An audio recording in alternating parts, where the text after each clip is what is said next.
আসসালামু আলাইকুম। আজকে আসছে আপনাদের জন্য নতুন একটা রেসিপি নিয়ে। আজকে বানাবো লাড্ডু। যে লাড্ডু মিষ্টি থাকে ওইগুলা, বাচ্চাদের যেগুলো পছন্দ। এখানে আমার লাগবে বেসন আর লাগবে গুঁড়া দুধ। একবার সহজ উপায়ে বানিয়ে দেবো, আপনাদের দেখাবো। এখন প্রথমে আমার বেসনটা করে নেব। বেসন এখানে সামান্য একটু লবণ দিয়ে দেবো, লবণ দেবো সামান্য। আর লাগবে একটু সামান্য একটু এই যে রেড কালার দিয়ে দেবো, কালারফুল বানাবো। এতটুকুই দিব।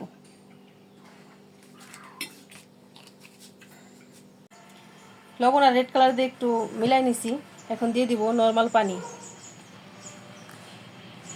নর্মাল পানি দিয়ে এটা করে নেব।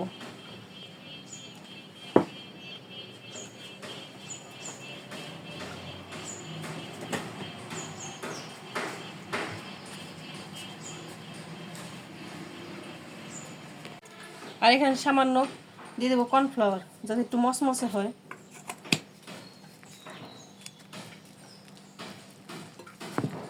এটা ভালো মতো এখন মিলিয়ে নেব। দেখেন কালারটা আসতেছে, কালারফুল মিষ্টি হবে, লাড্ডু হবে।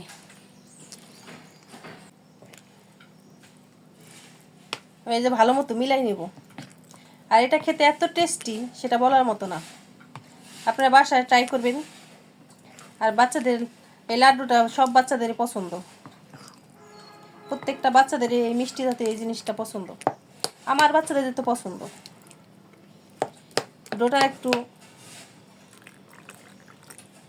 পাতলা করে নেব। এটা হবে কালারফুল লাড্ডু। এর ডোটা আমার মাখানো শেষ, এই যে গলানো শেষ। এখন আমি এটা ভেজে নেব। চলেন চুলায় চলে যাই। কড়াইতে তেল দেওয়া হয়ে গেছে, আমার তেলটা গরম হয়ে গেছে। এখন এই যে ডোটা কোনো সাইজ করতে হবে না। ডোটা এরকম করে দিবেন, এরকম জিলাপির পেঁয়াজ বলেন, যেরকম আপনার মনের মাধুরী দিয়ে করবেন,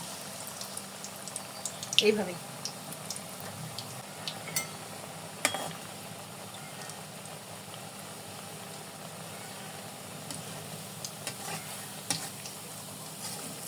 এ দেখেন,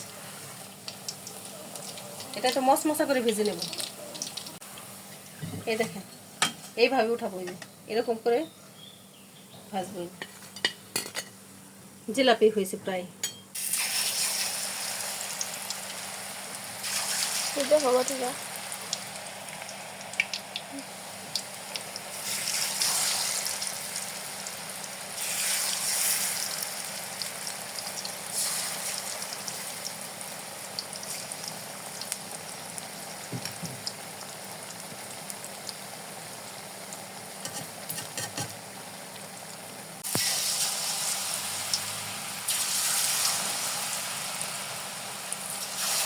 এরকম করে ভাজবো, এরকম করে একটু ক্রিস্পি করে ভাজা লাগবে। আপনারা বাসায় ট্রাই করতে পারেন।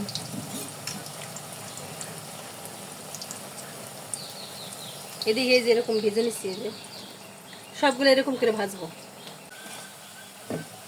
আবার এই যে বেসনের এগুলা সবগুলো ভাজা শেষ।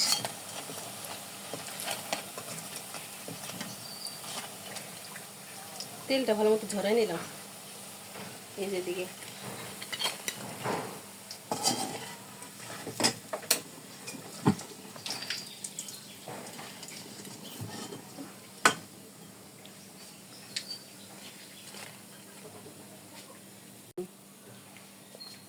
ভাজা শেষ হয়ে যায় আমার সবগুলা।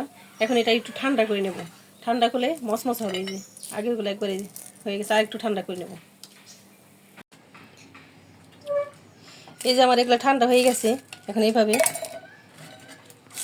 ব্লেন্ডার করে নেব।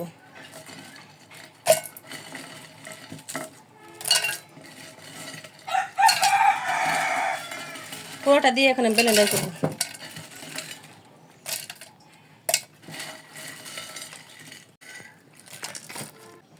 এই যে আমার ব্লেন্ডার করা শেষ। এই যে পুরো দানা দানা হয়ে গেছে। এই যে এখানে আমার ব্লেন্ডার করা শেষ। এখানে কড়াই দিয়ে দিছি আর দিয়ে দিব 1 কাপ পরিমাণ মতো পানি আর দিয়ে দিব এই যে 3টা এলাচ লাগবে। এই যে এলাচ আমি মুখটা ফটাই দিছি, গুঁড়াও ব্যবহার করতে পারেন। আর লাগবে যে 1 কাপ পরিমাণ চিনি। চিনি আপনাদের স্বাদ মতো দিবেন, আমি আমাদের পছন্দের মতো দেওয়া হয়েছে।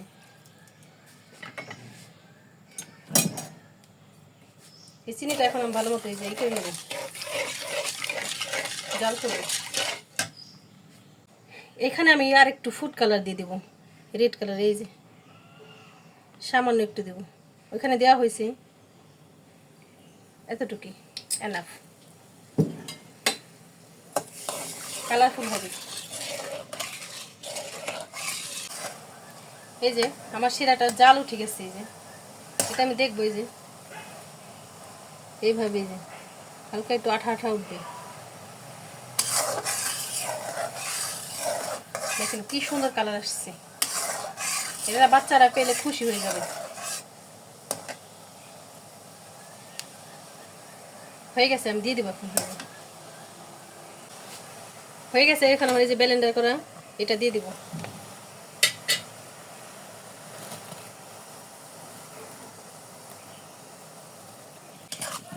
আর এখানে আমি দিয়ে দিব গুঁড়া দুধ দিয়ে দিব একটু। আপনাদের ইচ্ছা হলে দিতেও পারেন, নাও দিতে পারেন, এটা না দিলেও সমস্যা নাই, কিন্তু গুঁড়া দুধটা দিলে টেস্ট আরও বাড়বে।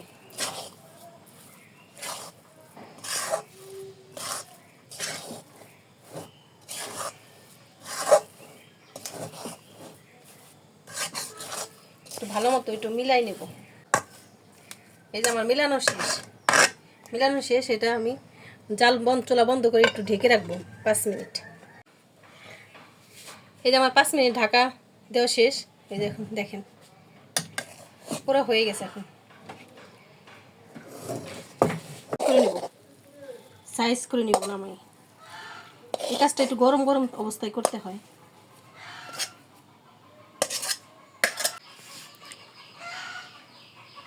এই যে আমার মিষ্টি বানানো শেষ, লাড্ডু বানানো শেষ। এখন এই যে লাড্ডু সাইজ করব। আপনারা আপনাদের পরিমাণ মতো সাইজ করতে পারেন। এই যে এরকম করে আমি হাতে একটু তেল মাখাই নিছি, আপনারা বাটারও মাখাই নিতে পারেন।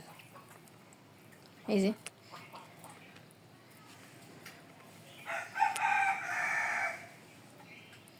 লাড্ডুর শেপ দিয়ে নিতে পারেন।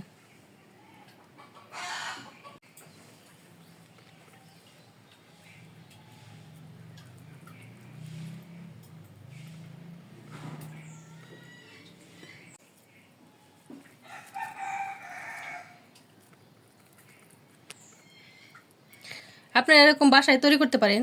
আর এই মিষ্টিটা অনেক দাম এই লাড্ডুটার। এটা কালারফুলও বানাইতে পারেন, আবার কালার ছাড়াও বানাইতে পারেন, কালার না দিলেও হবে।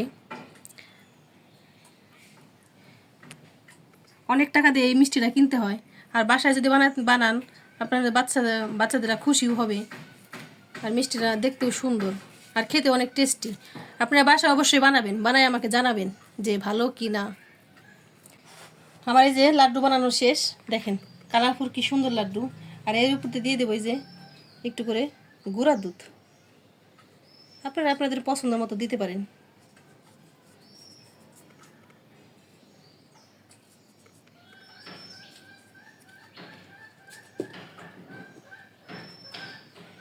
লাড্ডু বানানো শেষ, আমি আপনাদের একটা ভেঙে দেখাবো বা খেয়ে দেখাবো। দেখেন বাজারের থেকে কোনো অংশে কম হয় নাই। দেখেন এই যে ভিতরে যে দানা দানা, সেই হয়েছে। আপনারা বাসায় অবশ্যই ট্রাই করবেন। আর আমাদের ভিডিওটি ভালো লাগলে একটা লাইক দিয়ে দিবেন, আর একটু শেয়ার করে দিবেন, আর সাবস্ক্রাইব করে দিবেন। আল্লাহ হাফেজ। আর এটা ট্রাই করে দেখবেন। আল্লাহ হাফেজ।